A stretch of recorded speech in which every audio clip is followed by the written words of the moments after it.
प्ररेचोनम् इन्द्रावरुणवामहं हुवे चित्राय राधोसे असानीं स्वस्तये अग्नायीं सोमापीदये महीर्यौ पृथिवी च न इमै यज्ञमिक्षतामप्सुभे सजमपामुत प्रशस्तये देवा भवतवाजिनाः अप्सु मे सोमो अब्रवीदन्तरा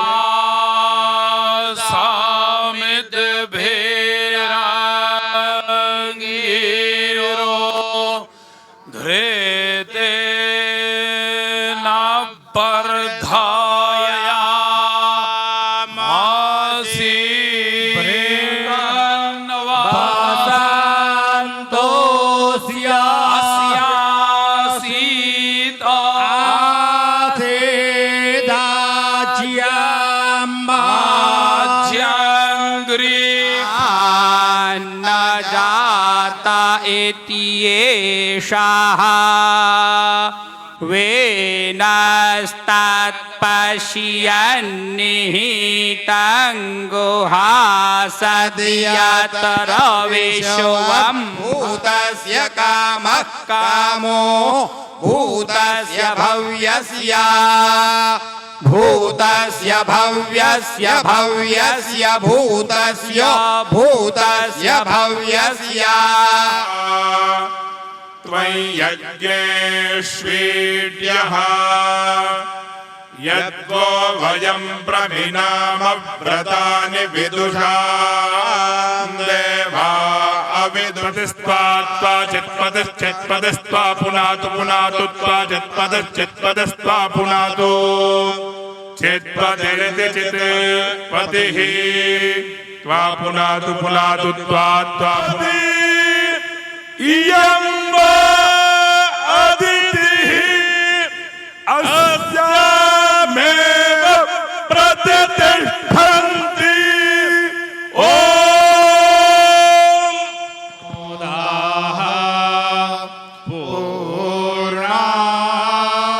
पूर्णामेवष्ट्वा सेचम्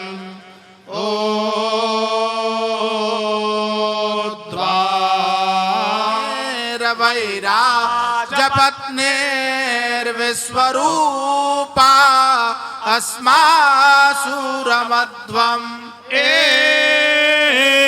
गावो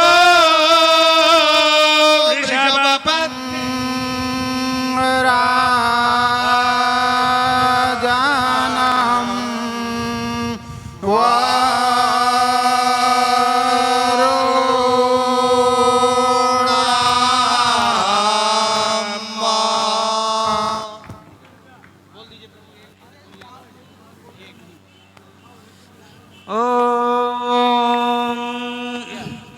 अग्नये आयाहे वेतये हिरालोहितवाससः अभरातारयिव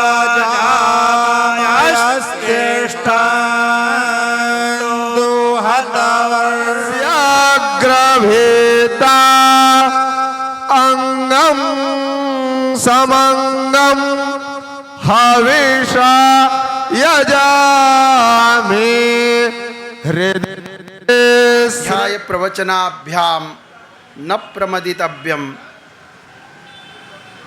इति श्रुति वाक्येन। ऐसी श्रुति कहती है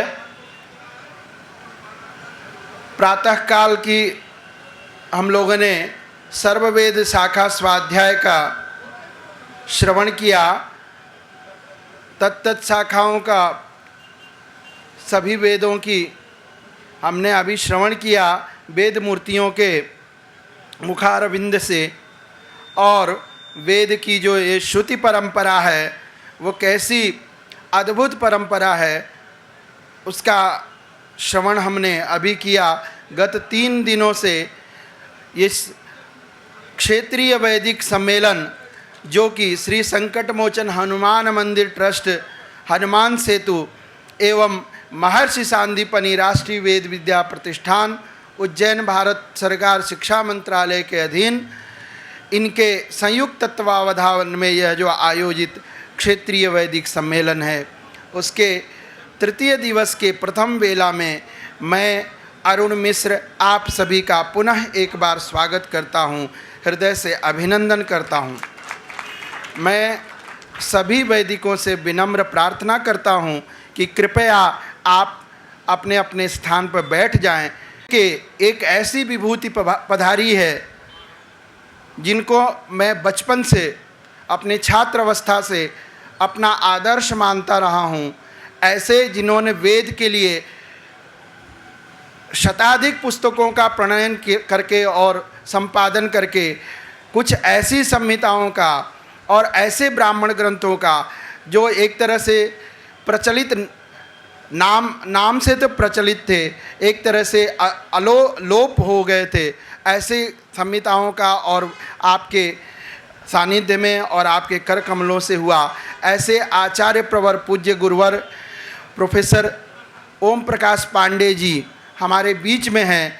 आज के हमारे मुख्य वक्ता हैं और द्वितीय जो हमारे इस सभा के सभाध्यक्ष हैं, व्याकरण शास्त्र के अद्वितीय भारतवर्ष के विद्वान, केंद्रीय संस्कृत विश्वविद्यालय लखनऊ परिसर के आचार्य प्रवर पूज्य गुरुचरण प्रोफेसर भारत भूषण त्रिपाठी जी, आप दोनों का मैं हृदय से अभिनंदन और स्वागत करते हुए हमारे विद्यालय वेद विद्यालय के प्राचार्य जी डॉक्टर चंद्रकांत द्विवेदी जी से मैं विनम्र प्रार्थना करता हूं कि कृपया आप हमारे अतिथियों को मंच पे लेकर के पधारें।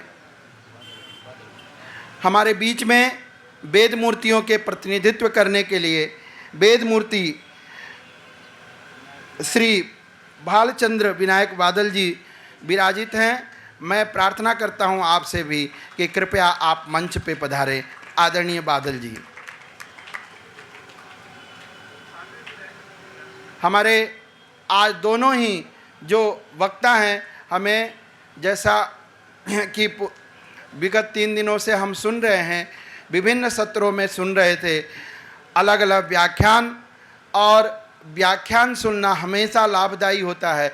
कम से कम हमारे ये जो वेदाध्यायी हैं उनको हमें वेदांगों का, ब्राह्मण ग्रंथों का क्यों अध्ययन करना चाहिए, क्यों हमारे लिए उपयोगी है, समाज के लिए क्यों उपयोगी है, हमें ऐसे व्याख्यानों को सुन करके मनन चिंतन अवश्य करना चाहिए। तो इस ऐसे सुअवसर का लाभ हम सब जरूर उठाएं। और हमारे बीच में हमारे अतिथि मंचासीन हो गए हैं। मैं आदरणीय द्विवेदी जी से प्रार्थना करता हूं कि सपर्या करें। सभी का स्वागत माल्यार्पण और अंग वस्त्रम स्मृति चिन्ह दे करके हमारे आदरणीय पांडे गुरु जी का मैं प्राचार्य डॉक्टर द्विवेदी जी से प्रार्थना करता हूं, एवं वेद विद्यालय के हमारे जो वेदाध्यापक गण हैं, आप सभी से मेरी प्रार्थना है कि सहयोग करें। कृपया आप सभी वैदिकों से मेरी प्रार्थना है कि आप करतल ध्वनि से आदरणीय पांडे जी का अभिनंदन करें। हम सभी के लिए बड़ा गौरव, कई ऐसी पुस्तकें, ब्राह्मण के ग्रंथ आपको मिलेंगे जो महर्षि सांदीपनि वेद विद्या प्रतिष्ठान के जब आप सचिव के पद पे अलंकृत थे, सब जानते हैं, अपनी छात्रावस्था में कुछ लोग रहे होंगे, आपके द्वारा अनेकों पुस्तकों का संपादन करके आपके सामने लाया गया और ये महनीय कार्य आपके द्वारा हुआ। वेद विद्या प्रतिष्ठान का जो आप भव्य भवन देख रहे हैं उज्जैन में जो स्थित है, उस भूमि में इतना विवाद था, उस विवाद का भी आपके द्वारा ही निराकरण किया गया, जो आज इतना विशाल परिसर वहाँ का बना हुआ है। आपके कार्यकाल को जिन लोगों ने देखा है, अद्वितीय कार्यकाल रहा है। और आप न केवल भारत में अपितु आप फ्रांस में, आप फ्रेंच के अद्वितीय विद्वान हैं।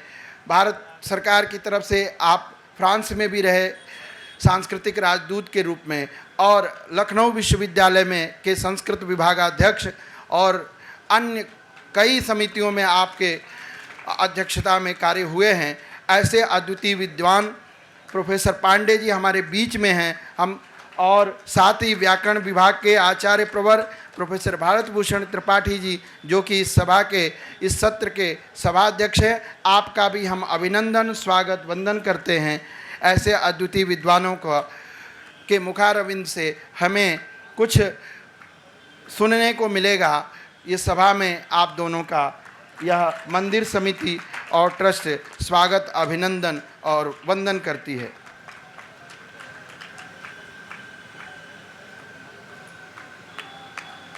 हमारे बीच में वेदमूर्ति बादल जी का माल्यार्पण एवं स्वागत करते हुए विद्यालय के प्राचार्य डॉक्टर द्विवेदी जी एवं अन्य हमारे वेदमूर्ति आचार्यगण।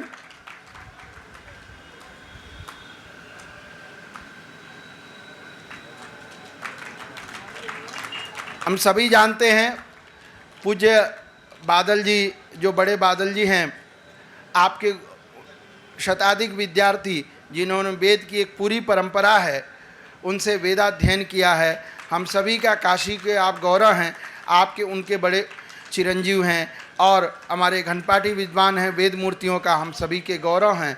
हम सभी आपका अभिनंदन स्वागत वंदन करते हैं इस मंच के माध्यम से इस त्रिदिवसीय क्षेत्रीय वैदिक सम्मेलन में। मैं इसके पश्चात हमारे आदरणीय प्राचार्य द्विवेदी जी से मैं प्रार्थना करता हूं कि वाक पुष्पांजलि द्वारा इन सभी का अभिनंदन और स्वागत करें। डॉक्टर द्विवेदी जी।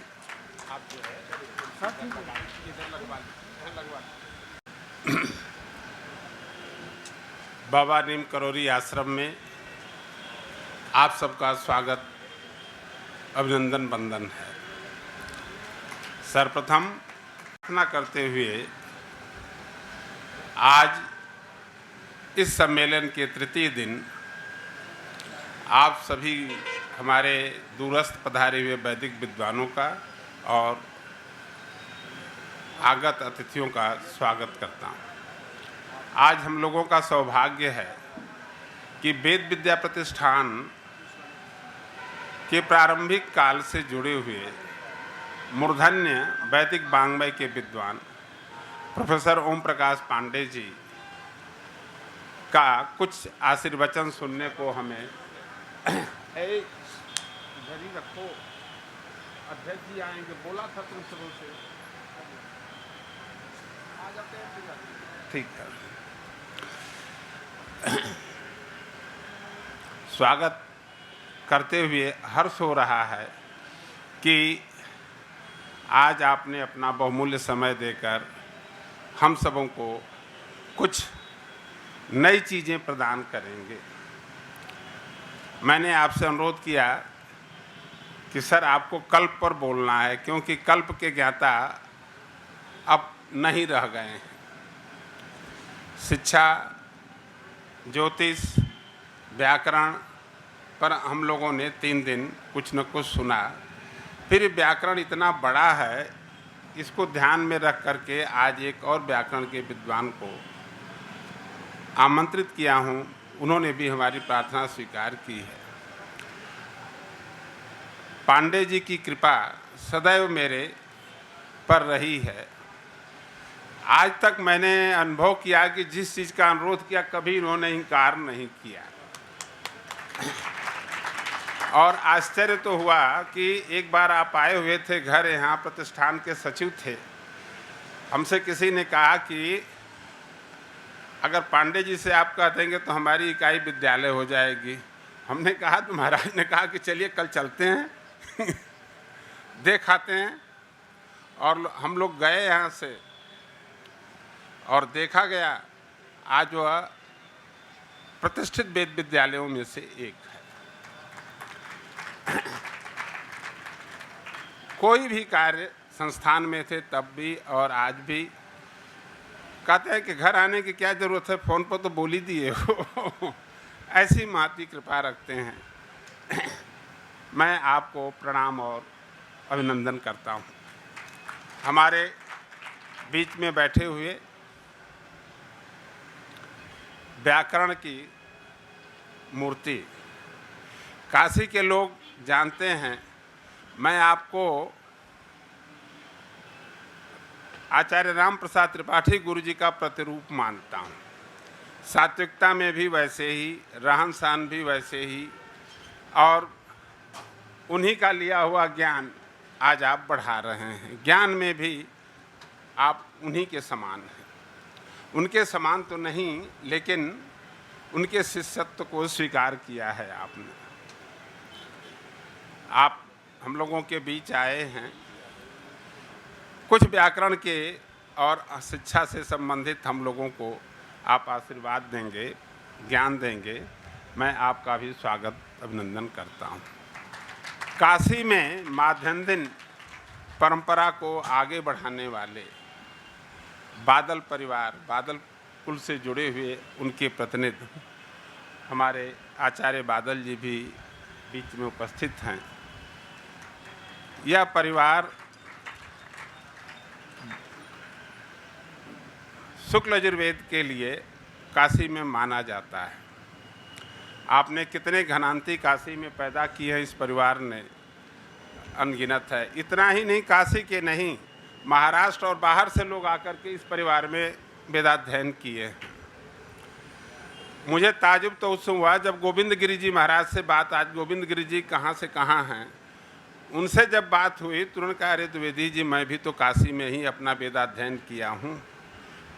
उन्होंने बताया कि विश्वनाथ वामन देव जी हमारे गुरु रहे हैं, मैंने उन्हीं से अध्ययन किया है, और यही कारण है कि आज वेद के प्रति उनका इतना लगाव है।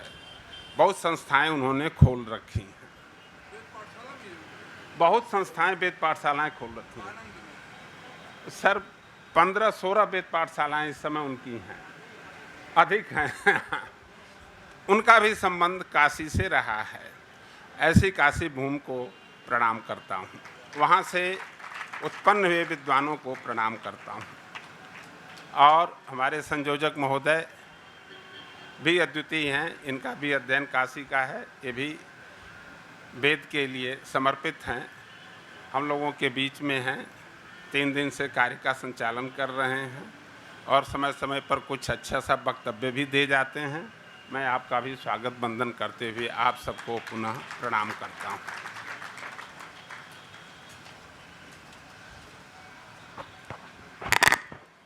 धन्यवाद प्राचार्य जी।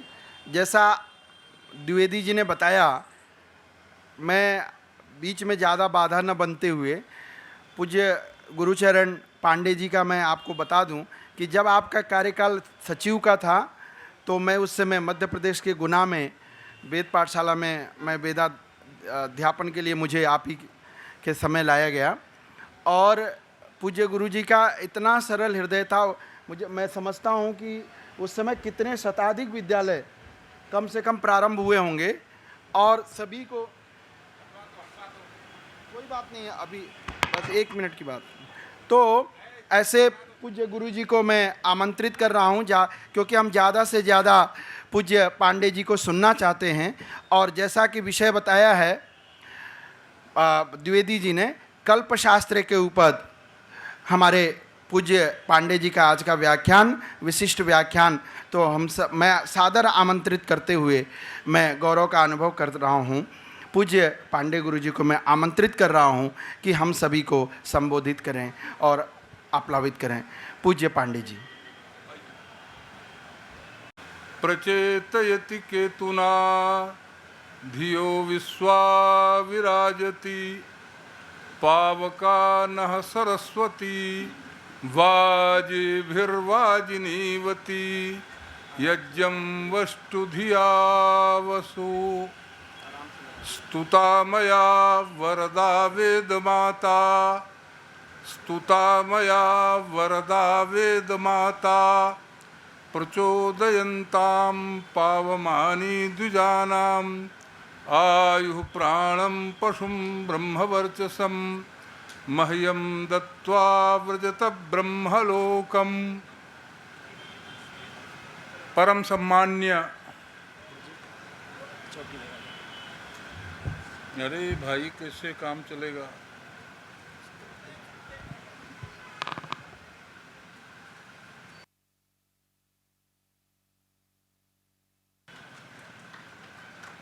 वेद ने मुझे हिमालय पर चढ़ा दिया है। परम आदरणीय प्रोफेसर भारत भूषण त्रिपाठी जी और वेद पुरुष का जो मुख्य है वो व्याकरण ही है। उनके बिना व्याकरण के बिना तो वेद गूंगा जैसा हो जाता है और वे व्याकरण के शलाका पुरुष हैं। उनके मध्य में जो विराजमान वेद मनीषी हैं और बंधुवर चंद्रकांत जी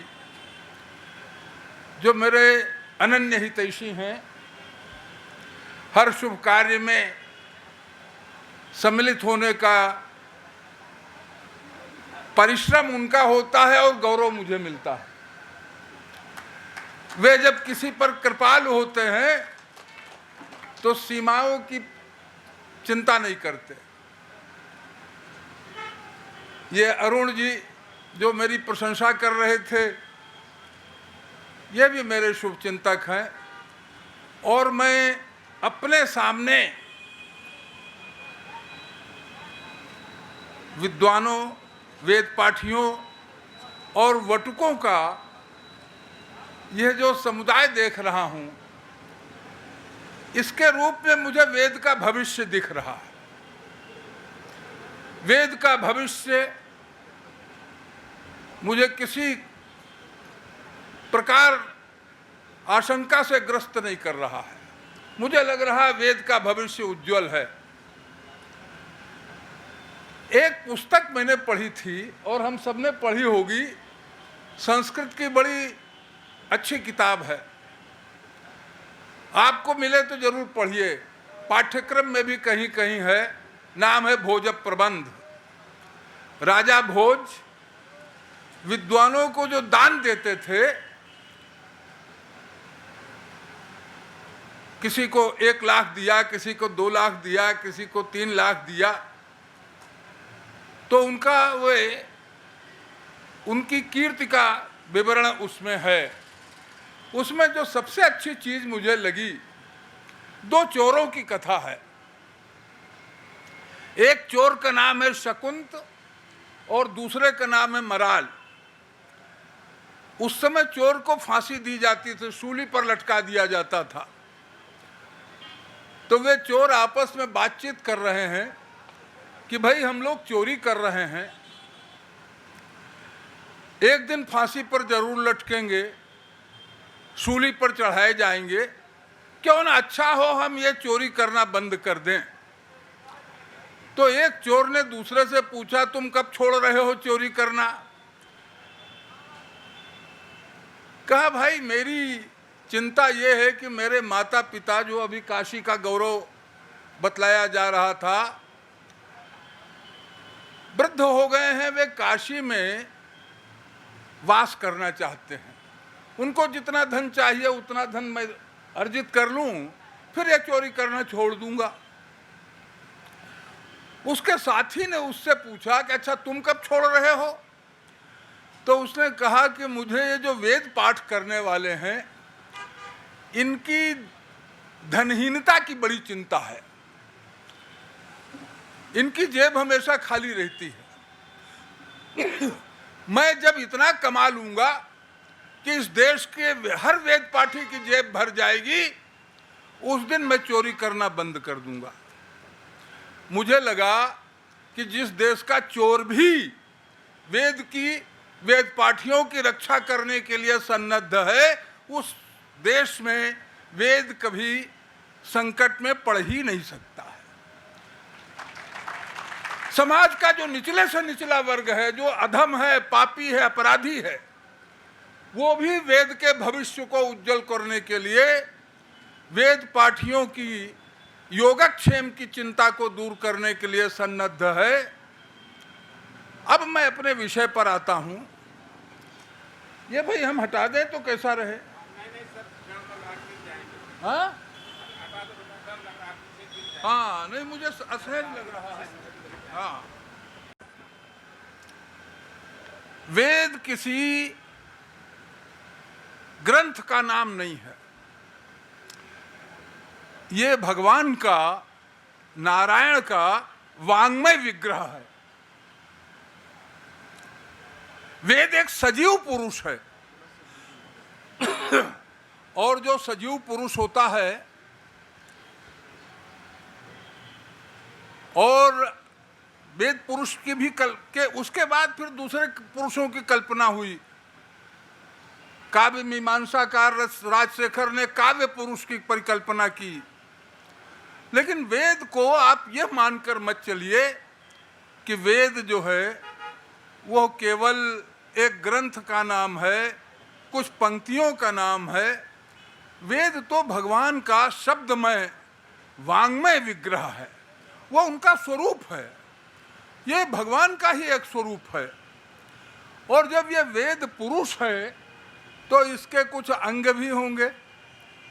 मैंने कहा कि ये जो व्याकरण है ये मुख है, तो कोई नेत्र होगा, कोई नासिका होगी, कुछ पैर होंगे और कुछ हाथ भी होंगे। हाथ के बिना तो कोई वेद पुरुष कुछ करने में समर्थ नहीं होता है। और छंद पैर है, छंद के बिना भी वेद पुरुष चल नहीं सकता है। वेद का सारा वांग्मय छंदोमय है। और इसी तरह से अर्थ विचार के लिए शिक्षा और निरुक्त जैसे शास्त्र हैं, ये सब वेद पुरुष के अंग हैं। वेद एक संपूर्ण पुरुष के रूप में है। तो यह जो वेद का कल्प वांग्मय है, कल्प साहित्य है,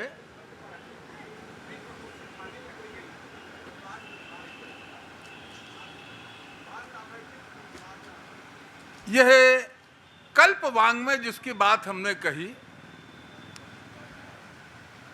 यह आर्ष नहीं है, लेकिन आर्ष वांग्मय की प्रतिष्ठा पर प्रोक्त साहित्य है। इसका प्रवचन हुआ है और वे मनीषी जिन्होंने कल्प वांग्मय का प्रणयन किया, प्रवचन किया, वे इस समाज के निर्माता थे। आज भारत की जो समाज व्यवस्था देख रहे हैं आप, जो संपूर्ण प्रक्रिया देख रहे हैं, जो शिक्षा की प्रक्रिया है, जो व्यवस्था की प्रक्रिया है, मनुष्य कैसा होना चाहिए, तो वेद तो सिद्धांत है और सिद्धांत कभी स्वयं बोलता नहीं है, कल्प उसका प्रयोग है। यह कल्प शब्द जो है क्लिप संपद्यमाने धातु से बना है और यह वो वांग्मय है जिसने मनुष्य को मनुष्य के रूप में परिणत करने का प्रयत्न किया, आदमी का निर्माण शुरू किया। और यह अपनी जगह पर 4 प्रकार से प्राप्त होता है। श्रौत सूत्रों के रूप में, धर्म सूत्रों के रूप में, गृह्य सूत्रों के रूप में और स्वल्प सूत्रों के रूप में। और बड़ा जीवंत है ये। अब यज्ञों का जो श्रौत यज्ञ हैं, उन्होंने कभी राजाओं को दिग्विजय की प्रेरणा दी थी। अश्वमेध यज्ञ दिग्विजय का प्रेरक और नियामक था। राजसू यज्ञ करते थे और राजसू यज्ञ केवल पूजा पाठ का नाम नहीं था, उसमें घोड़ों की दौड़ भी होती थी, अश्वधावन, रथों की दौड़ होती थी, बहुत सारी प्रतियोगिताएं होती थीं। इसी तरह से अश्वमेध भी वर्ष भर चलता था और अपने पुरातन इतिहास पुरातन सम्राटों उनके द्वारा की गई दिग्विजयों का वर्ष भर उल्लेख होता रहता था कि हम कायर न रहें, कमजोर न रहें, निरंतर पुरुषार्थ के लिए उद्यत हों। अश्वमेध की पूरी प्रक्रिया अगर देखिए, 400 राजकुमार उसकी रक्षा के लिए जाते थे और वही कर सकता था दिग्विजयी सम्राट। पुष्यमित्र शुंग ने बुद्ध के बाद भी 2-2 अश्वमेध यज्ञ किए थे और उनके पुरोहित बने थे महर्षि पतंजलि। वे व्याकरण पढ़ने गए थे पतंजलि के पास, लेकिन पतंजलि ने कहा कि तुम सेनापति हो इस पाटलिपुत्र जिसकी राजधानी है उस विराट साम्राज्य के, देश की सीमाओं पर हमला हो रहा है, पहले उसका मुकाबला करो जाकर। यूनानी आक्रमणकारी अयोध्या तक बढ़ाए हैं, अरुणत यवनत साकेतम, और वो राजस्थान में भी चले आए थे। अरुणत यवना मध्यमिका, मध्यमिका शब्द राजस्थान के लिए प्रयुक्त होता है। पहले उस यूनानी सेना का मुकाबला करो, व्याकरण बाद में पढ़ लेना। और फिर पुष्यमित्र शुंग ने उन यूनानियों को हिंदू कुश की पहाड़ियों के उस पार धकेल कर 2-2 अश्वमेध किए थे। 2-2 बार वो गया था उनका दमन करने के लिए। तो श्रौत यज्ञों का संपादन बड़ा महत्वपूर्ण था। समय परिवर्तित होता है और बड़े बड़े श्रौत सूत्र जो हैं वो आज केवल अध्ययन के विषय रह गए हैं। उसी में सुलभ सूत्र भी आता है जो हमारे पूरे रेखा गणित, सारी ज्यामिति का आधार है। अग्नि चयन के लिए जो वेदी बनती थी, आपके जानने के लिए चीज है, वो जो अग्नि चयन की वेदी बनती थी उसमें कोई ईंट तोड़ कर नहीं लगाई जाती थी और अनेक आकारों की वो वेदी बनती थी, पक्षियों के आकार की और विभिन्न आकारों की। और लेकिन एक एक ईंट पहले से नाप कर ही बनाई जाती थी और पकाई जाती थी, लेकिन तोड़कर कोई ईंट नहीं लगती थी, खंडित ईंट नहीं लगती थी उसमें। इतनी सूक्ष्म रेखा गणित थी। आज जो पाइथागोरस की थ्योरम कहलाती है वो हमारे ही बौधायन प्रमेय है। त्रिभुज के तीनों अंतःकोणों का योग 2 समकोण के बराबर होता है। यह पाइथागोरस की खोज नहीं है, यह सुलभ सूत्रों की देन है। और सुलभ सूत्र ज्यामिति के आदि आधार हैं। तो यह जो सारी प्रक्रिया है, और हर वेद के अपने स्रोत सूत्र हैं, शाखाओं के अनुसार भी स्रोत सूत्र हैं। इसी तरह से सबके अपने गृह सूत्र हैं, सबके अपने सुलभ सूत्र हैं। काल के प्रवाह में बहुत सी चीजें नहीं रह पाई। ये तो एक तरह से ये जो कल्प है वेद विहित कर्मों के अनुष्ठान का माध्यम है हमारे पास। ये हाथ हैं वेद पुरुष के। हस्तौ कल्पोथ पठ्यते, और इसकी परिभाषा भी यही की गई है कि कल्पो वेद विहिता नाम कर्मणाम आनुपूर्वेण कल्पना शास्त्रम। और यह इनके सूत्र, हमारे बंधुवर त्रिपाठी जी के सूत्र जो होते हैं व्याकरण के, वे बड़े सूक्ष्म सूत्र होते हैं। और उनके विषय में ये कहा जाता है कि अर्धमात्रा लाघवेन वैयाकरणा, हम गिरेंगे नहीं, वेद मुझे गिरने नहीं देगा। अर्धमात्रा लाघवेन वैयाकरणा पुत्रोत्सवम मन्यन्ते। अगर सूत्र में आधी मात्रा की कमी हो गई तो वैयाकरणों को ऐसी खुशी होती थी कि जैसे उनके घर में पुत्र का जन्म हो गया हो, लड़का पैदा हो गया हो। लेकिन गृह सूत्रों के जो सूत्र हैं वे सब सूत्र बड़े बड़े हैं, बहुत छोटे सूत्र नहीं हैं। क्योंकि विवाह में पूरी बात बतानी है। अगर जरा सा भी जो अनुष्ठान हो रहा है वैवाहिक, उसमें कोई न्यूनता रह गई तो पूरा गृहस्थ जीवन चौपट होने की संभावना रहती है। इसलिए गृह सूत्रों के जो सूत्र हैं वे बड़े महत्वपूर्ण हैं और इस समाज की संपूर्ण संरचना इन्हीं गृह सूत्रों पर प्रारंभ हुई। धर्म सूत्र भी इनके पूरक ही हैं। धर्म सूत्र आश्रमों की व्यवस्था और भी सारी व्यवस्था वो देखते थे। उन्हीं के आधार पर आगे स्मृतियों का निर्माण हुआ सरल भाषा में, लेकिन धर्मसूत्र ही स्मृतियों के मूल हैं और वो बड़े महत्वपूर्ण हैं। उनमें सामाजिक भेदभाव नहीं दिखाई देता है। तो ये जो हमारे गृह सूत्र हैं, आज इनकी सबसे ज़्यादा चर्चा हो रही है। अब ऋग्वेद है, ऋग्वेद के 3 स्रोत सूत्र हैं, आश्वलायन, सांख्यायन और कौशितकी। इसी नाम से इनके गृह सूत्र भी हैं। लेकिन सबसे ज़्यादा भारत में जो शाखा प्रचलित है, और मेरा ख्याल है कि यहाँ छात्र भी उसके सबसे ज़्यादा होंगे, वो हमारी शुक्ल यजुर्वेदीय माध्यम दिन शाखा है। पहले यह उत्तर भारत तक सीमित थी, लेकिन अब दक्षिण भारत में भी यह प्रचलित हो गई है और दक्षिण भारत में भी शुक्ल यजुर्वेद माध्यम दिन शाखा का अध्ययन हो रहा है। और इसी तरह से कृष्ण यजुर्वेद है। कृष्ण यजुर्वेद सबसे प्राचीन है, इसमें कोई संदेह नहीं। यजुर्वेद का प्रथम स्वरूप जो था वो कृष्ण यजुर्वेद के रूप में ही था। और वैशंपायन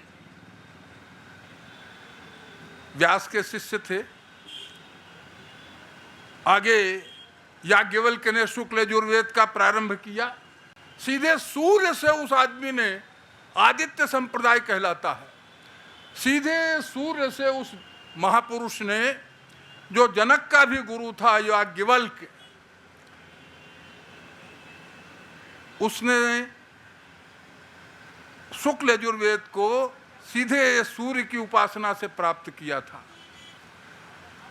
तो उसका जो पारस्कर गृह सूत्र है, उसके आधार पर हमारे सिंध से लेकर के और बंगाल तक हर जगह पारस्कर गृह सूत्र का प्रणयन आपको मिलेगा। ये पारस्कर नाम है वहाँ के सिंध का एक जिला है थर पारकर। पाणिनि के अष्टाध्यायी में भी इसका उल्लेख मिलता है।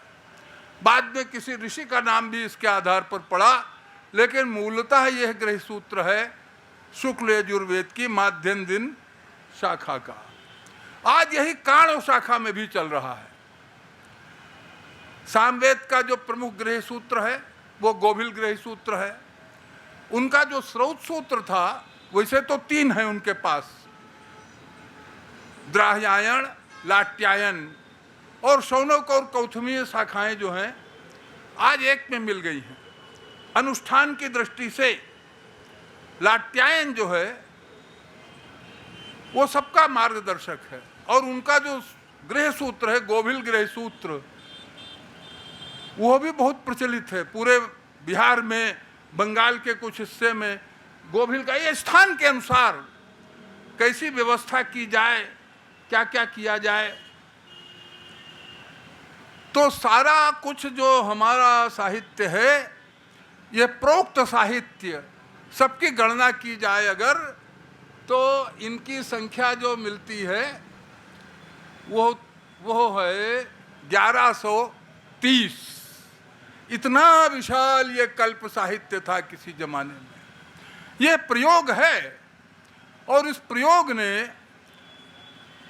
एक समाज को संस्कार संपन्न बनाने के लिए संस्कारों की व्यवस्था की कि मनुष्य पुरुष और स्त्री के संयोग से उत्पन्न हुआ है, लेकिन उसको समाजोपयोगी बनाने के लिए, सुसंस्कृत बनाने के लिए कुछ प्रयोग किए जाने चाहिए, कुछ अनुष्ठानों की आवश्यकता होती है।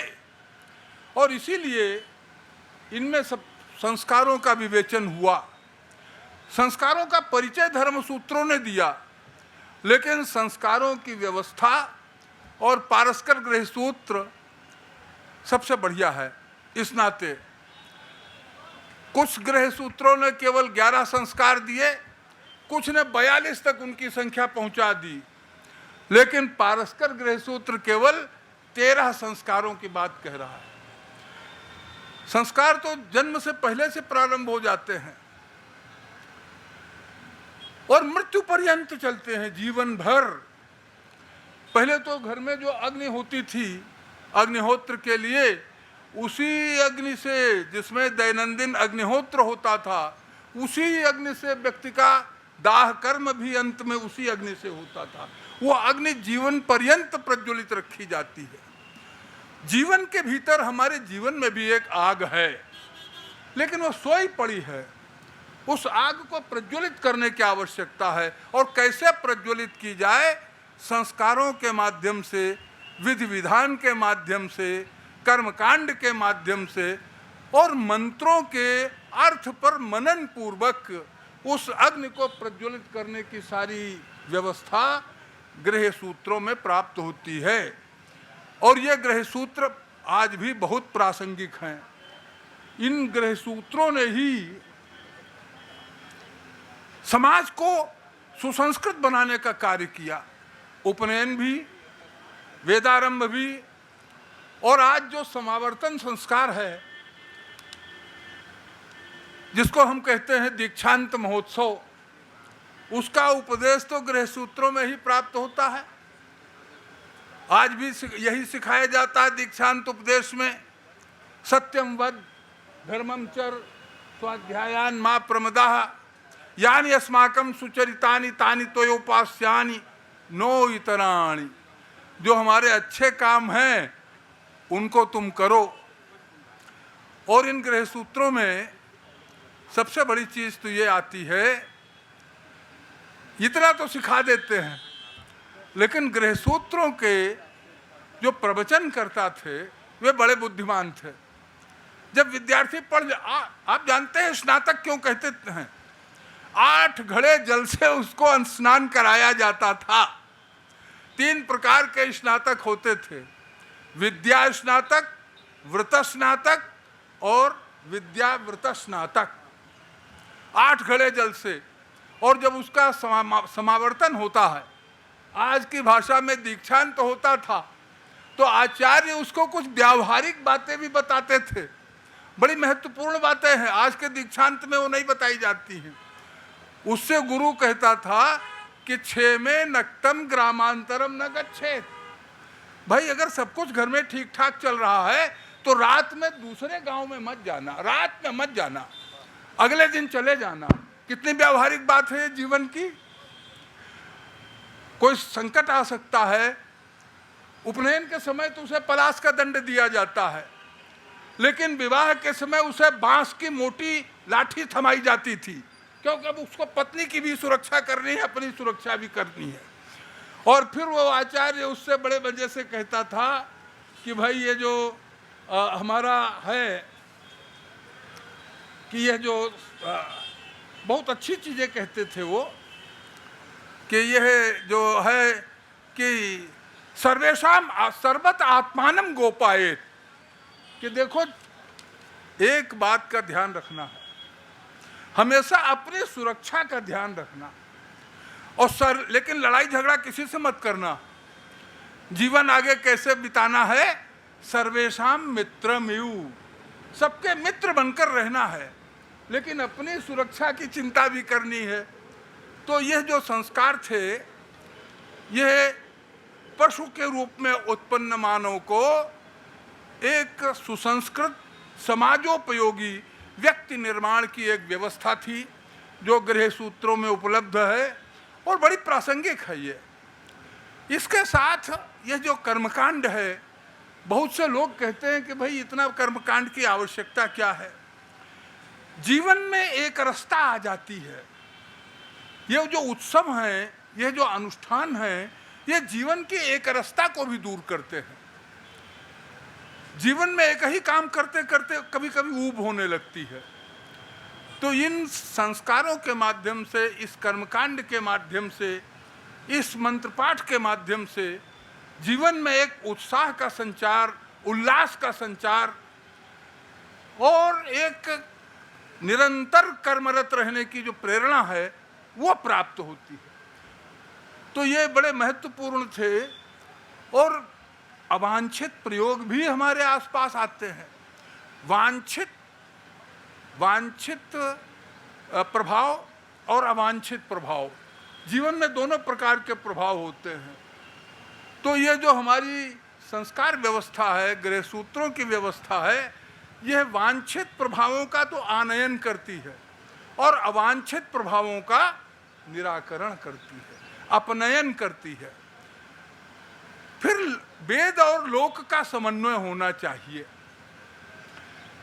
गृह सूत्र जब आप पढ़ेंगे तो उनमें केवल वेद मंत्रों का ही विवरण नहीं है। विवाह में एक बहुत बढ़िया वाक्य सूत्र मुझे मिलता है, वो है ग्राम वचनम च कुर्युः, कि भाई इतनी तो वैदिक व्यवस्था थी, इतना तो पूजा पाठ था, ये मंत्र पाठ दिया और बड़े अच्छे मंत्र हैं उनके। संसार में शायद सबसे अच्छी वैवाहिक विधि की व्यवस्था हमारे यहाँ है। मैंने दुनिया भर के विवाह देखे, लेकिन हमारे विवाहों की जो विधि व्यवस्था है वो मुझे सर्वोपरि दिखाई पड़ी।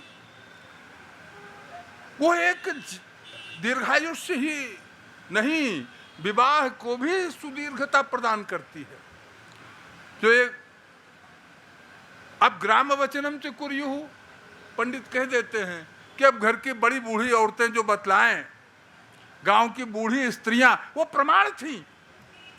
गांव की बूढ़ी बड़ी स्त्रियां, परिवार की बूढ़ी महिलाएं, वे प्रमाण मानी जाती थीं।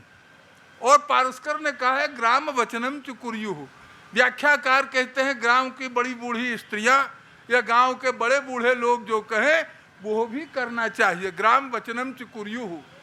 कुछ लोक देवता भी होते हैं, गांव के बाहर कहीं देवता हैं, तो इंद्र मित्र वरुण ये सब तो हैं, लेकिन इसके साथ एक देवता मिलता है, कई गृह सूत्रों में मुझे मिला, उसका नाम है उदला काश्यप।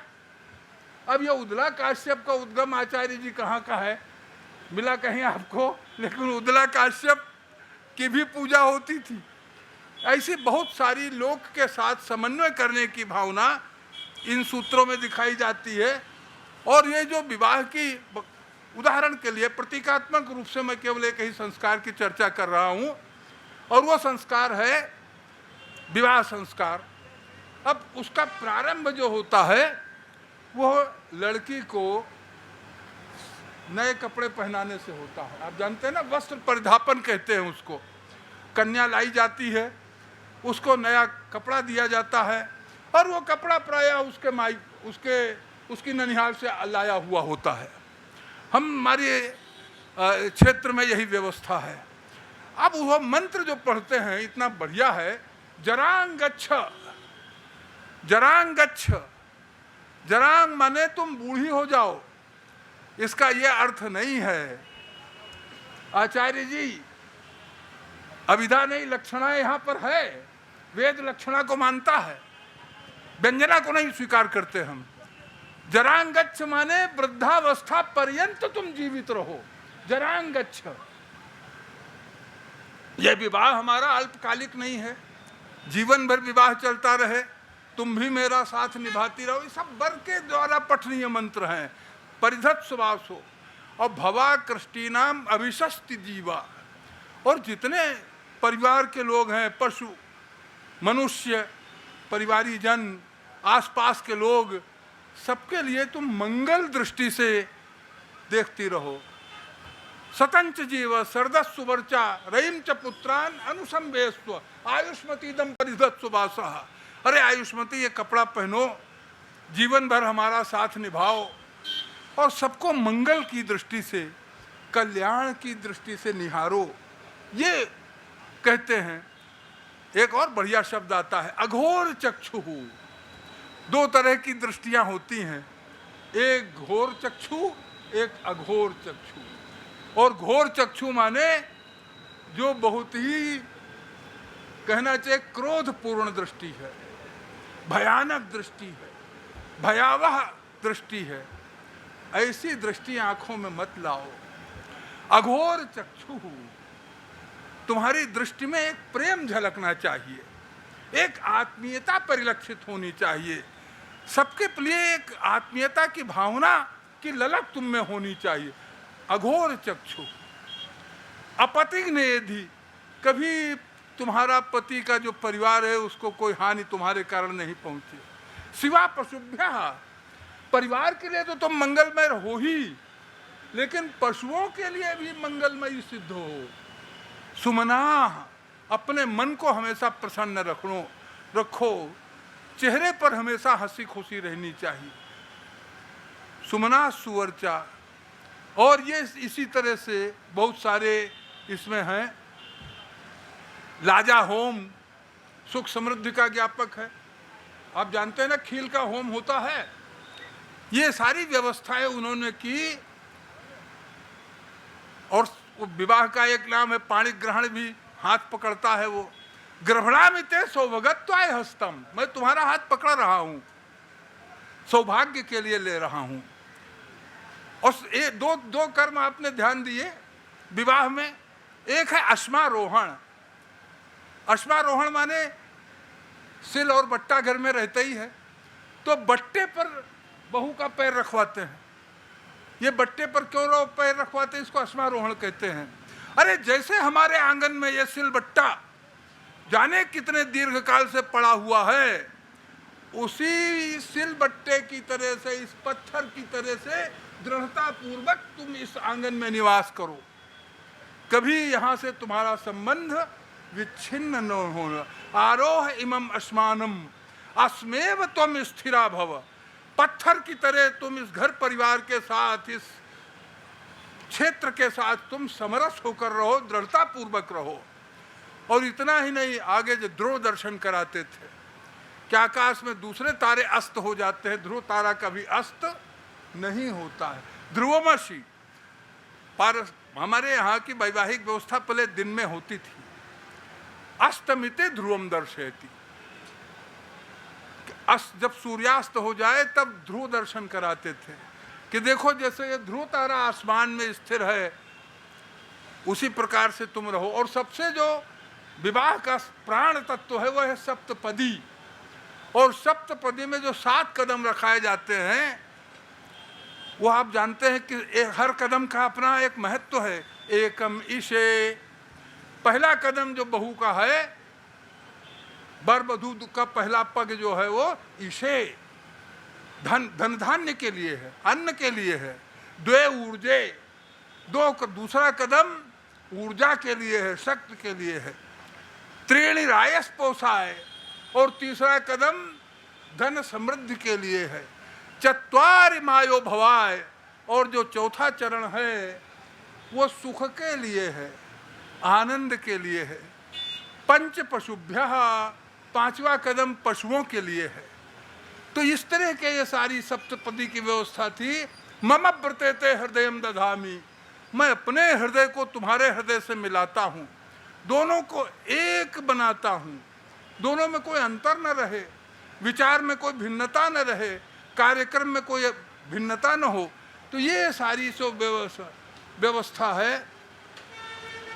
एक बात और करके मैं अपनी बात पूरी करूंगा, और वो गोभिल ग्रह सूत्र में मिलती है, और हमारी तरफ भी इधर भी दिखाई देती है जहाँ के आप हैं।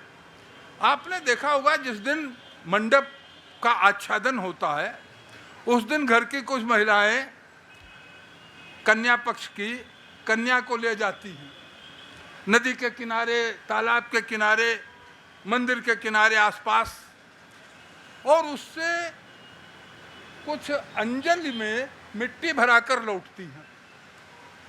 अब इस मिट्टी का क्या महत्व है? उसके वो हाथ में जब लौटती है लड़की, तो हाथ में उसकी मिट्टी भरी रहती है, अंजूरी भरी रहती है मिट्टी से। ये एक साइकोलॉजिकल टेस्ट था कि गोभिल ग्रह सूत्र से ये पता चलता है कि कन्या के सामने, कन्या की परीक्षा मेडिकली नहीं होती थी उस समय, सर्टिफिकेट से नहीं होती थी, उसके मनोविज्ञान को देखा जाता था। उसके सामने 8 प्रकार की मिट्टी रखी जाती थी। एक मिट्टी मंदिर की होती थी, एक नदी की होती थी, एक और आसपास की पवित्र मिट्टी होती थी, और थोड़ी सी गंदी मिट्टी भी रख दी जाती थी, और राख भी रख दी जाती थी। फिर कहा जाता था बिटिया तुम एक मिट्टी की ढेरी उठा लो। अब वो अगर वो मंदिर की मिट्टी उठा रही है तो इसका अभिप्राय है कि वो पवित्र संस्कारों वाली है, स्वच्छ अंतःकरण वाली है, धर्म कर्म की दृष्टि वाली है। लेकिन अगर वो मरघट की मिट्टी उठाती है, अगर वो गंदी मिट्टी उठाती है कूड़े करकट की, तो इसका मतलब ये है अशुचि स्वभाव की है, अपवित्र स्वभाव की है। ये एक मनोविज्ञान की परीक्षा थी। लेकिन ये विवरण केवल गोभिल गृह सूत्र में मिलता है। तो ये सारा कुछ होता था। उपनयन में मेधाम में वरुणो देवः और ये सब है। तो ये गृह सूत्रों का अध्ययन होना चाहिए। हम स्त्रियों को, बहुत से लोग आपत्ति करते हैं, सांदीपनि संस्था तो भारत सरकार की है, इसमें लिंग भेद नहीं है, जाति भेद नहीं है, धर्म भेद नहीं है, ये तो भारत के संविधान के अनुसार चलती है। लेकिन बहुत से रूढ़िवादी कहते हैं कि स्त्रियों को नहीं पढ़ाना चाहिए। मेरी मान्यता भिन्न है। मेरी मान्यता है कि अगर स्त्रियां नहीं पढ़ेंगी तो बच्चे भी वेद नहीं पढ़ेंगे। अगर माता जीजाबाई नहीं होंगी तो शिवाजी भी तैयार नहीं होंगे। समाज में शिवाजी तैयार करना है तो जीजाबाई को तैयार करना पड़ेगा। लेकिन हम संहिताएं न पढ़ाएं उन्हें, हम उन्हें गृह सूत्र तो पढ़ा सकते हैं। गृह सूत्र तो उनके क्षेत्र की चीज है, गृह कर्मों का विवरण है, उसमें और चीजें पढ़ा सकते हैं। तो ये जो कल्प वाङ्मय है ये बहुत प्रासंगिक ब्राह्मण है और बहुत बढ़िया बातें हैं इसमें। माने आप जब पढ़ेंगे इन गृह सूत्रों को, सबसे ज्यादा प्रचलन तो कल्प साहित्य में इन्हीं का है, और ये बहुत बड़ी संख्या में है। ये लोग समाज के चिंतक थे। आज जिनको हम समाज शास्त्री कहते हैं, जिन्हें संविधान वेत्ता कहते हैं, हम जिनको विधि निर्माता मानकर चलते हैं, ये वे लोग थे जिन्होंने इस समाज को सुसंस्कृत करने के लिए इस प्रोक्त साहित्य का प्रणयन किया। समाज को वीरव्रती बनाने के लिए, पराक्रमी बनाने के लिए, विक्रमी बनाने के लिए उन्होंने अश्वमेध और राजसूय जैसे यज्ञों की व्यवस्था दी, पराक्रम करने की प्रवृत्ति उत्पन्न की। और यह जो वास्तुशास्त्र है और दूसरी जो व्यवस्थाएं हैं, इसके लिए उन्होंने शुल्ब सूत्र की, शुल्ब कहते हैं धागे को। आज भी हम टेप से ही तो नापते हैं ना, घर बनाने चलते हैं, दाग बेल लगाने से पहले शुल्ब से ही नापते हैं। शुल्ब माने धागा, वो जिससे वो नाप जोक करते थे। तो बड़ी महीन नाप थी उनकी, उनमें ज्यामिति के बहुत सारे तत्व छिपे हुए हैं। उनका अध्ययन बहुत कम हुआ है, लेकिन होशियारपुर में 1-2 लोग हैं जिन्होंने बड़े परिश्रम से कुछ ग्रंथ निकाले हैं। तो आवश्यकता है इस कल्प वाङ्मय को भी पढ़ने की। संहिता भी पढ़िए। श्रौत सूत्र ब्राह्मण ग्रंथों के संक्षिप्त स्वरूप हैं, उनकी विधियों का ले लिया है इन्होंने। अब मीमांसा शास्त्र का अध्ययन कम हो रहा है, इसलिए श्रौत सूत्रों का अध्ययन भी कम हो रहा है। तो आवश्यकता ये है कि संहिता कंठस्थ करने के साथ, ब्राह्मण ग्रंथ को पढ़ने के साथ, ये सायण भाष्य पढ़ने के साथ ही, मध्यन्दिन भाष्य पढ़ने के साथ ही इस कल्प साहित्य के भी अध्ययन में आप संलग्न हो जाएं। बहुत बहुत धन्यवाद आपको। और पारस्कर गृह सूत्र की सरल हिंदी भाषा टीका मैंने कर दी है, बहुत पहले की थी, सन 76 में, आज से लगभग 50 वर्ष पहले। ये भी उपलब्ध है, सरल भाषा में अनुष्ठान की विधि भी है। अच्छे कर्मकांडी बनना चाहते हैं तो इसको जरूर पढ़िए आप।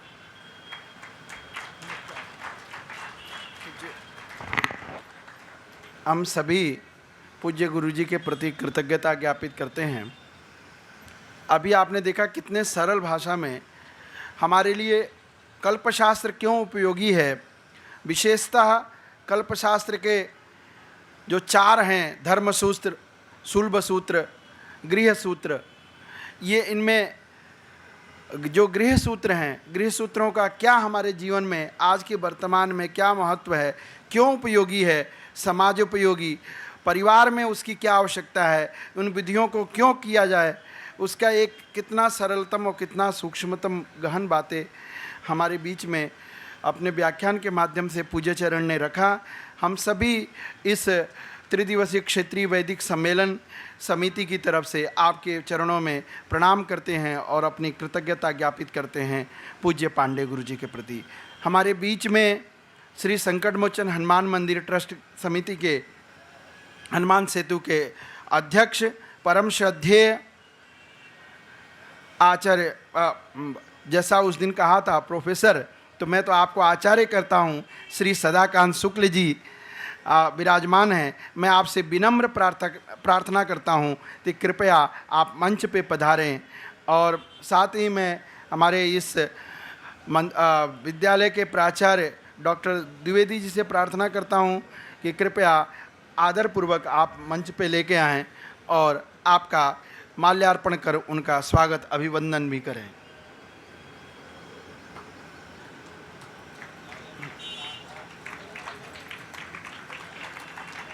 इस कल्पशास्त्र के व्याख्यान के पश्चात मुखम व्याकरणम स्मृतम, यह द्वितीय व्याख्यान हमारे बीच में जो मैं द्विवेदी जी से प्रार्थना करता हूँ कि कृपया माल्यार्पण कर आदरणीय श्री सदाकांत शुक्ल महोदय का स्वागत और वंदन करें। आप श्री संकटमोचन हनुमान जी जो ट्रस्ट है, यह आप उसके श्रद्धेय अध्यक्ष हैं और प्रथम दिवस से आप सभी को ज्ञात है कि ये इस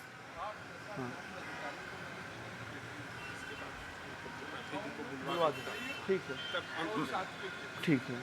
मैं ज़्यादा आपका समय न लेते हुए आदरणीय हमारे बीच में व्याकरण शास्त्र के आचार्य, केंद्रीय संस्कृत विश्वविद्यालय के लखनऊ परिसर के व्याकरण विभाग के अध्यक्ष आदरणीय मैं प्रोफेसर भारत भूषण त्रिपाठी गुरु जी को सादर आमंत्रित करता हूं कि कृपया पधारें, हम सभी को आप्लावित करावें। आदरणीय त्रिपाठी जी। ध्येयं सदा परिभवग्नमभीष्टदोहं तीर्थास्पदं शिवविरञ्चिनुतं शरण्यं भृत्यार्थियं प्रणतपालभवाब्धिपोतं वन्दे महापुरुषते चरणारविन्दं वन्दे महापुरुषते चरणारविन्दम्। मंच पर विराजमान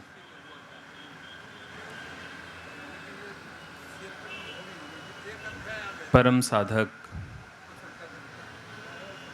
विविध शास्त्रों के विद्वान, हमारे गुरुकल्प प्रोफेसर ओम प्रकाश जी एवं इस मंदिर के अध्यक्ष, विभिन्न प्रतिष्ठित पदों में रहते हुए अनेक महनीय उपाधियों से विभूषित परम विनीत हमारे आदरणीय श्रद्धेय श्री सदाकांत सर जी, संस्कृत सेवा के लिए पूर्ण समर्पित। अभी एक बड़ी अच्छी बात इन्होंने कही थी सर ने, पांडे सर ने, मुझे भी ध्यान आया कि करते हो तुम कन्हैया मेरा नाम हो रहा है। यह पंक्ति हमारे श्रद्धेय चंद्रकांत सर में ये घटती है। आज से ही नहीं, मैं शुरू से देख रहा हूँ। जब संस्कृत संस्थान में आप थे, बड़े ही निरपेक्ष भाव से एक सेवा करना, और वो सामने दिख रहा है। मैं आप सभी को हृदय से प्रणाम करता हूँ, और हमारे समक्ष जो वेद भगवान के आराधक आचार्य हैं एवं देवियाँ सामने बैठी हुई हैं, मैं सभी के श्री चरणों में प्रणाम करता हूँ।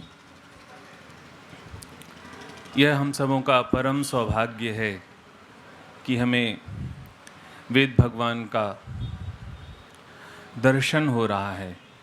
देखिए, दर्शन एक चक्षुरिंद्रिय से होता है, तो चक्षुरिंद्रिय तो रूप मात्र का दर्शन करती है। यदि रूप है तो चक्षुरिंद्रिय देखेगी, रूप नहीं है तो चक्षुरिंद्रिय नहीं देखती। लेकिन एक दिव्य इंद्रिय है जो निरूप वस्तु का भी साक्षात्कार करती है, और जैसे श्रवणेंद्रिय है, श्रवणेंद्रिय निरूप जो शब्द ब्रह्म है इसका साक्षात्कार करती है। शब्द ब्रह्म है। भगवान भर्तृहरि ने कहा कि यह जो ज्ञान है, यही ज्ञान शब्द के रूप में परिणत होता है। अथायम आंतरो ज्ञाता सूक्ष्मे वागात्मना स्थितम। यह जो हमारे अंतः स्थित जो आत्मरूप ज्ञान है, यही आत्मरूप ज्ञान, यही आत्मा शब्द के रूप में परिणत होती है। वही शब्द क्या है? वही शब्द वेद है, ब्रह्म राशि है। सबसे पहले जब सृष्टि का प्राकट्य होता है तो अनादि निधनम ब्रह्म शब्द तत्वम यदक्षरम विवर्तते अर्थभावेन प्रक्रिया जगतो यतः यतः शब्द यतः ब्रह्मणः परब्रह्मणः जगतः प्रक्रिया प्रथमा क्रिया प्रथम आविर्भावः वेदस्य भवति तस्मात् वेदतः इयं सृष्टिः घटपटाद्यर्थ रूपेण या सृष्टिः वर्तते सा सृष्टिः विवर्तते। तो यह जो शब्द ब्रह्म है, यह अनादि है। शब्द, ये जो हमने बात अभी कल्पसूत्र की यह जो है अंग है, यहाँ अंग का अर्थ क्या है? वेद का कोई अंग नहीं है। वेद अपने आप में पूर्ण है, क्योंकि ये सब तो बात की कल्पनाएं हैं आचार्यों की, ऋषियों की, महर्षियों की। तो वेद अपने में पूर्ण है और ये हमारी दृष्टि से बने हुए हैं। हम जो बोद्धा हैं, उस वेद भगवान के बृहत स्वरूप को हम समझ सकें, तो यह जो है श्रोता की दृष्टि से जो है इन शास्त्रों का प्रणयन हुआ।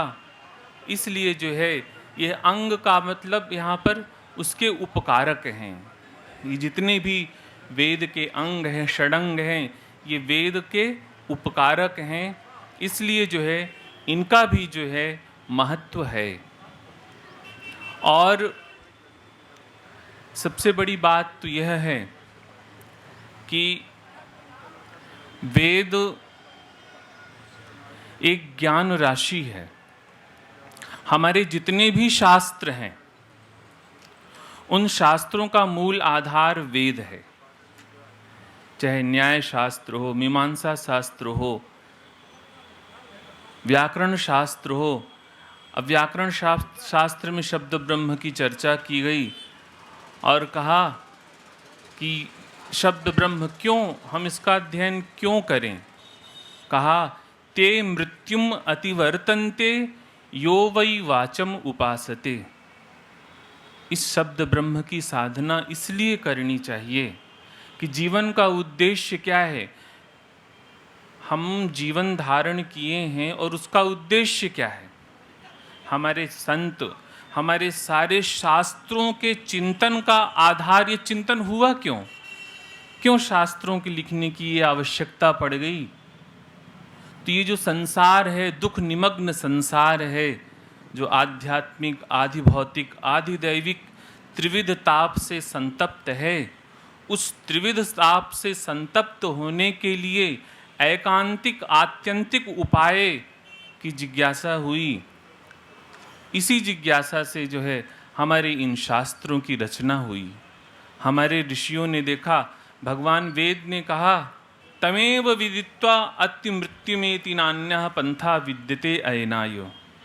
तमेव विदित्वा, जब आप उस परम तत्व को समझ लेंगे, उससे आपका तादात्म्य स्थापित हो जाएगा। आप जिस स्वरूप में हैं अपने स्वरूप में स्थित हो जाएंगे। उस स्वरूप का स्वयं को स्वतः में बोध हो जाएगा, स्वयं में स्वयं की जागृति हो जाएगी, स्वयं को स्वयं का बोध हो जाएगा। तभी हमें जो है इस आत्यंतिक दुख की निवृत्ति संभव है। देखिए, वेद, इसका जो महत्व है, हमें इसका महत्व जब तक हम श्रद्धया हुतम दप्तम तपस्तत्तम कृतम चयत, ठीक है, दैनिक उपार्जन के लिए, दैनिक व्यवस्था के लिए सब अनिवार्य है, लेकिन इस वेद से हमें भी लाभ मिले। इस वेद का जो हम पारायण करते हैं, वैसे तो भाष्यकार ने कहा स्वरतः वर्णतो मिथ्या प्रयुक्तो न तमर्थमाह।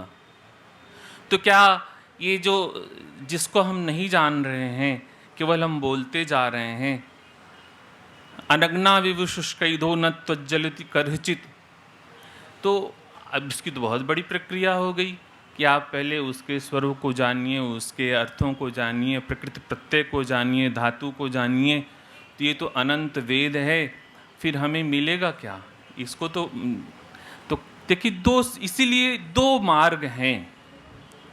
यदि आप इससे कुछ प्राप्त करना चाहते हैं तो आप सिर्फ वेद भगवान के प्रति श्रद्धा से, इसकी जो आन पूर्वी है, मंत्रत्व उसी में है, शक्ति उसी में है। वेद का वेदत्व जो है वेद की आनुपूर्वी में है। आप उस आनुपूर्वी को ही श्रद्धापूर्वक आप स्वयं अपने लाभ के लिए उसको पढ़िए, तो आपको निश्चित उसका लाभ मिलेगा और आपके माध्यम से आपके संपर्क में जो भी आएगा उसको भी लाभ मिलेगा।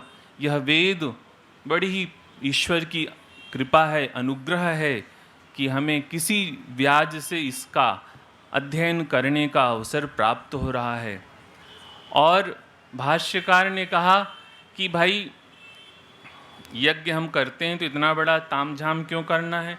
यज्ञ में तो सीधे सीधे करते क्या हैं, आग में घी छोड़ देते हैं, तिल छोड़ देते हैं।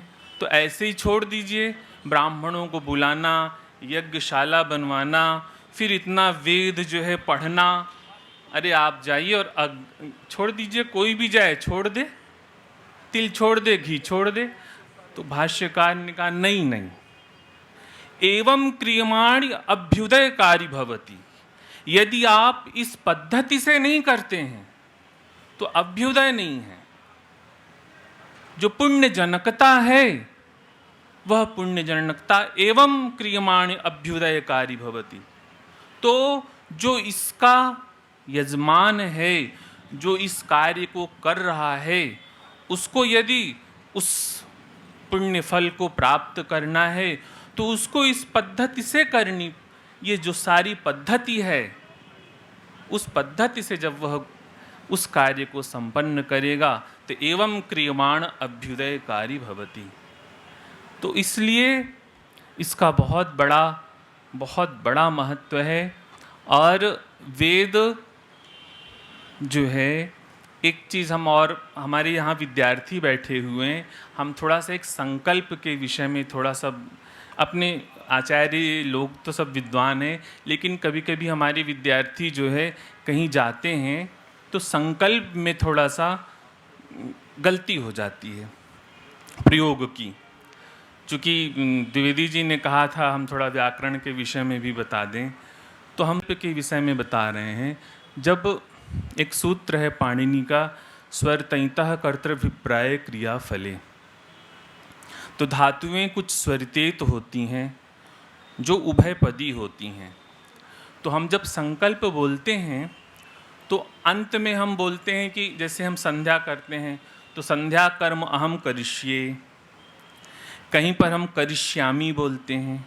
तो देखिए जो क्री धातु है ये उभयपदी है, इसका परस्मै पद में भी रूप होता है और आत्मने पद में भी रूप होता है। यदि आप कोई जप, कोई भी कार्य अनुष्ठान यदि आप अपने लिए कर रहे हैं, उसका फल आपको मिले, तो आप बोलेंगे अमुक कर्म अमुक जपम अहम करिष्यामि। यदि ऐसा बोलते हैं तो वो फल आपको मिलेगा।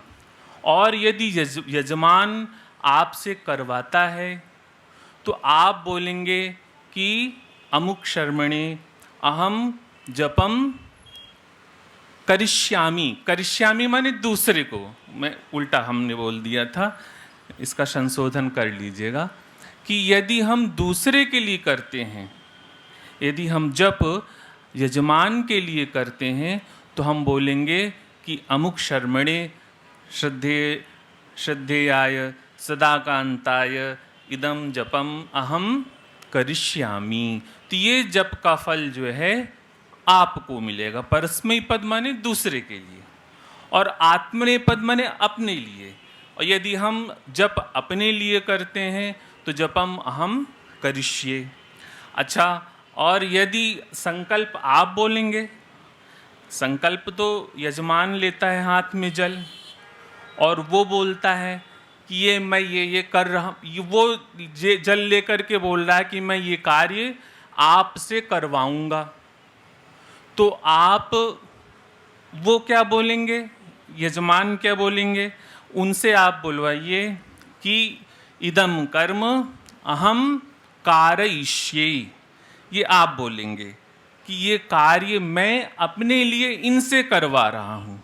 तो इदम अनुष्ठानम इदम जपम मृत्युंजय महाजपम अहम अनेन कारयिष्ये। और आप क्या कहेंगे कि अहम करिष्यामि। अच्छा, आप यदि आचार्य हैं और आचार्य होकर के आप अपने नियंत्रण में जो लोग हैं उनसे करवा रहे हैं, आप भी नहीं कर रहे हैं, तो आप तो बोलेंगे कि अहम कारयिष्ये। और हम अपने जो हमारे बटुक हैं, हम उनसे, हम आचार्य हैं, हम करवा रहे हैं, तो हम भी क्या कहेंगे कि अहम कारयिष्यामि। और स्वयं भी करेंगे तो आप बोलिए अहम करिष्यामि कारयिष्यामि। तो कितना बड़ा जो है, इसको ज़रूर आप लोग देखिए, बहुत छोटी सी चीज़ है, लेकिन संकल्प में हम कहीं भी जाते हैं तो प्रायः हम देखते हैं कि ये हमारे जो आचार्य लोग हैं, जो बच्चे हैं, वो प्रायः तो इसकी ज़रूर गलती कर देते हैं कि कहाँ करिष्यामि करना है, कहाँ करिष्ये करना है, कहाँ कारयिष्ये करना है, कहाँ कारयिष्यामि करना है। इसका आप ज़रूर बहुत, क्योंकि यह बड़ा ही सूक्ष्म विज्ञान है और यदि हम इसको श्रद्धापूर्वक करते हैं तो हमने आपको बताया कि दो मार्ग हैं ज्ञान। या तो आप, भाष्यकार ने तो कह दिया कि स्वरतो वर्णतो मिथ्या प्रयुक्तो न तमर्थमाह सवाग वज्रो यजमानम हिनस्ति यथेन्द्र शत्रु स्वरतोपराधात। तो वही शब्द आपका रक्षक भी है और वही शब्द आपका हिंसक भी है। यदि स्वरतः वर्णतः, स्वरतः स्वरेण वर्णेन वा मिथ्या प्रयुक्तः, तब तो बहुत ही क्या है, इसमें अशुद्धियाँ होती हैं। क्योंकि अब स्वरों का ज्ञान तो हम लोग तो मान लीजिए आप ऐसे पढ़ रहे हैं तो फिर कोई वेद पढ़ेगा ही नहीं भैया, इतनी गलतियां होती रहती हैं। हम लोग पढ़ते हैं तो गलतियां तो बहुत होती हैं। आप लोग तो बहुत सुंदर पढ़ रहे थे, तो वही हम बैठे बैठे सोच रहे थे कि हमने तो व्याकरण पढ़ लिया, वेद का जो स्वर है किस स्वर से पढ़ना है वो तो पता ही नहीं, तो हर प्रतिक्षण उसमें जो है प्रतिवर्ण में गलतियां होती हैं। इस कार्य को एक भगवत प्रीति के भाव से करिए, एक ज्ञान के भाव से पढ़िए, तो उसमें आपको कोई जो है कोई भी दोष नहीं है। जैसे भी आप पढ़ेंगे तो उसका आपको लाभ मिलेगा। और वेद तो अनंतो वै वेदाः, वेद अनंत हैं। तो ये वैसे तो ये अपने आप में जो है, जो शब्द है अपने आप में शून्यावस्था में है। ये जो हम क्रमशः जो क्रम सुन रहे हैं, सहस्त्र शीर्षा पुरुषः सहस्त्राक्ष सहस्त्रपाद, तो जो शब्द ब्रह्म है, तो शब्द ब्रह्म तो कहा कि ये जो है शून्यावस्था में है। आंड भावम इव आपन्नः यथा क्रतुः शब्द संज्ञकः वृत्तिस्तस्य क्रियारूपा भागशो भजते क्रमम।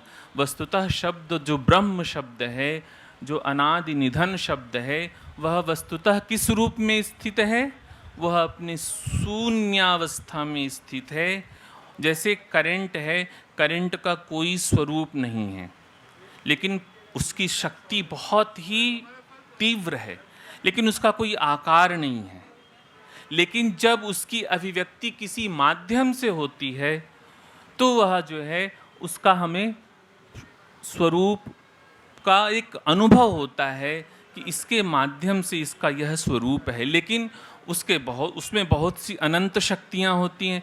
यदि वही करंट फ्रीज के माध्यम से आता है तो उसमें शीतलता होती है, यदि हीटर के माध्यम से आता है तो उसमें जो है उष्णता होती है। एक ही शक्ति जो है उसको हम किस तरह से उपयोग करते हैं, वैसे ही जो हमारा वेद स्वरूप है वस्तुतः जो है वह निर्वयव है, निष्क्रिय है, निश्चेष्ट है, कालकृत भेद रहित है और पूर्ण शक्ति संपन्न, सामर्थ्य संपन्न शक्तिमान है। और उसकी जब अभिव्यक्ति होती है तो उसकी अभिव्यक्ति की जो अवस्था होती है वह सक्रम होती है, सावयव होती है, सोपाधिक होती है, और उसके माध्यम से हम उस बात को, उस वस्तु को समझते हैं और उसको हम और अच्छी तरह से समझें, उसके प्रकृति प्रत्ययों को, पदार्थों को समझें। और एक बात बहुत अच्छी कि कल्प सूत्र में देखिए, उसमें जो अभी गुरुजी बोल रहे थे, उसमें कुछ ऐसे आचार्य भी हैं जिनको हम मतलब अप्रसिद्ध आचार्य हैं। ये शास्त्रों में छूट दे रखी है। भाई देखिए, महापुरुषों का अवतार होता रहता है, इदम इत्थम नहीं है। वेद है इदम इत्थम, वेद इदम इत्थम है, उसमें कहीं परिवर्तन नहीं है। क्यों? क्योंकि आनपूर्वी में उसका महत्व है, लेकिन बाद के जो भी हैं उनमें परिवर्तन होता रहता है। क्यों? महापुरुषों का अवतार होता रहता है और उन अवतारों के माध्यम से नियम में परिवर्तन होता रहता है, बदलाव होता रहता है। लेकिन एक जो है, वो जो अनादि स्रोत है, जो अनंत है, वह एक है। तो ऐसे कल्प सूत्र में कहा कि यह जो है वहाँ पर ग्राम्य, तो बहुत ही ये मेरा सौभाग्य है कि आप सभी वेद के उपासक यहाँ बैठे, सबका दर्शन हुआ और मंच में हमारे परम मनीषी लोग बैठे, उनका सानिध्य प्राप्त हुआ। मैं पुनः एक बार आप सभी के श्री चरणों में प्रणाम करता हूँ। ओम सर्वे भवन्तु सुखिनः, सर्वे सन्तु निरामयाः, सर्वे भद्राणि पश्यन्तु, मां कश्चित् दुःखभाग् भवेत्। ओम।